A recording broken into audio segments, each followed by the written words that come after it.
या कार्यक्रमाचे प्रस्तुत करते ग्रीन हार्वेस्ट.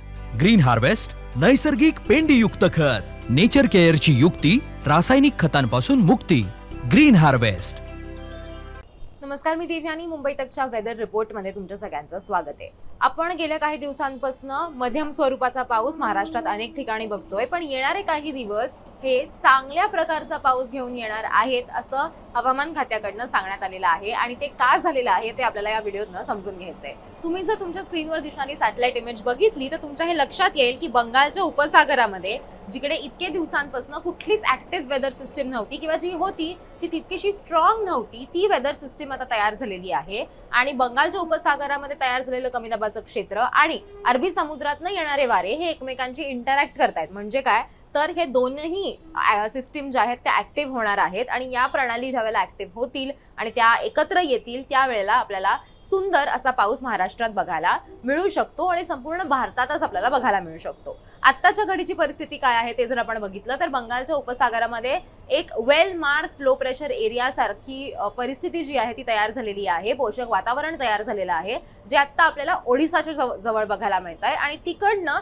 त्याची डिरेक्शन किंवा ते कुठल्या बाजूला जाणार आहे तर ते अर्थातच पश्चिमेच्या बाजूने जाणार आहे असं म्हटलं जात आहे. म्हणजे उत्तरेकडे आणि पश्चिमेकडे अशी त्याची ते सरकणार आहे कमी दाबाचं क्षेत्र असं म्हटलं जात आहे. आणि त्यामुळेच आपल्याला छान असा पाऊस येणाऱ्या काही दिवसांमध्ये बघायला मिळू शकतो असं हवामान खात्याकडनं म्हणण्यात आलेलं आहे.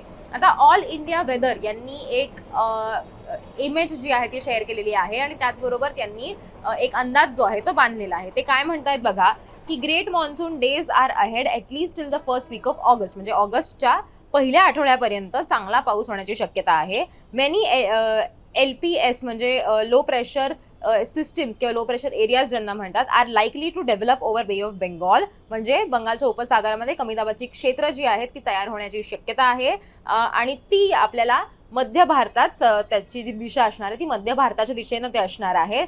Rainfall will pick up once LPS moves into central India. म्हणजे आता जरी आपल्याला ते बंगालच्या उपसागरामध्ये आणि ओडिसाच्या इथे बघायला मिळत असलं तरी त्याची ते हलणार आहे किंवा त्याची जी डिरेक्शन आहे ती कुठे आहे तर ती मध्य भारताकडे होणार आहे आणि त्याच्यामुळेच आपल्याला छान असा पाऊस बघायला मिळू शकतो येणाऱ्या काही दिवसांमध्ये. आता महाराष्ट्रासाठी पुढच्या काही दिवसांचा अलर्ट जर बघायचा झाला तर आपण जर मंगळवारचा अलर्ट बघितला 28 तारखेचा तर आपल्याला त्यात बघायला मिळतंय की चंद्रपूर, गडचिरोली आणि गोंदिया इथे ऑरेंज अलर्ट देण्यात आलेला आहे. त्याचबरोबर विदर्भातल्या आणि उत्तर महाराष्ट्रातल्या अनेक ठिकाणी येलो अलर्ट देण्यात आलेला आहे. ज्याच्यामध्ये आपण बघितलं तर नागपूर, भंडारा, वर्धा, यवतमाळ या सगळ्या भागांमध्ये येलो अलर्ट आहे. त्याचसोबत आपण पुण्यातला घाट परिसर बघितला तर तिथे येलो अलर्ट आहे. साताऱ्याच्या जवळ येलो अलर्ट आहे. रायगड, रत्नागिरी आणि सिंधुदुर्ग इथे सगळीकडे येलो अलर्ट जो आहे तो देण्यात आलेला आहे. उर्वरित भागांमध्ये मात्र आत्ताच्या क्षणी कुठलाही अलर्ट मंगळवारसाठी देण्यात आलेला नाहीये. आता आपण बुधवारचा अलर्ट जर बघितला तर बुधवारी नागपूर, वर्धा, चंद्रपूर आणि भंडारा इथे पावसासाठीचा ऑरेंज अलर्ट देण्यात आलेला आहे. त्याच्यामुळे ऑरेंज अलर्टमध्ये मुसळधार पाऊस असण्याची शक्यता आहे. त्याच्यामुळे सतर्कता बाळगणं आणि काम असेल तरच बाहेर पडणं हे करणं गरजेचं आहे असं हवामान खात्याकडनं सांगण्यात आलेलं आहे. शिवाय आपण जर बुधवारसाठी बघितलं तर धुळे झालं, जळगाव झालं, संभाजीनगर, जालना, बुलढाणा, अकोला, अमरावती, वाशिम, हिंगोली, परभणी, लातूर, नांदेड, यवतमाळ इथे सगळीकडे येलो अलर्ट आहे. गोंदिया, गडचिरोलीला सुद्धा येलो अलर्ट आहे. त्याचसोबत कोकणचा जो भाग आहे तिथे सुद्धा सगळीकडे येलो अलर्ट जो आहे तो देण्यात आलेला आहे. कोल्हापूर, सांगली, सातारा हा भाग जर बघितला किंवा बीड, अहिल्यानगर, त्याचसोबत आपण पुण्यातला शहरातला भाग बघितला तर तिथे मात्र कुठलाही अलर्ट जो आहे तो देण्यात आलेला नाहीये. तिथे ग्रीन रंग जो आहे तो देण्यात आलेला आहे. त्याच्यानंतर आपण जर गुरुवारसाठी बघितलं तर गुरुवारी फक्त साताऱ्यातला जो घाट परिसर आहे तिथे ऑरेंज अलर्ट जो आहे तो देण्यात आलेला आहे.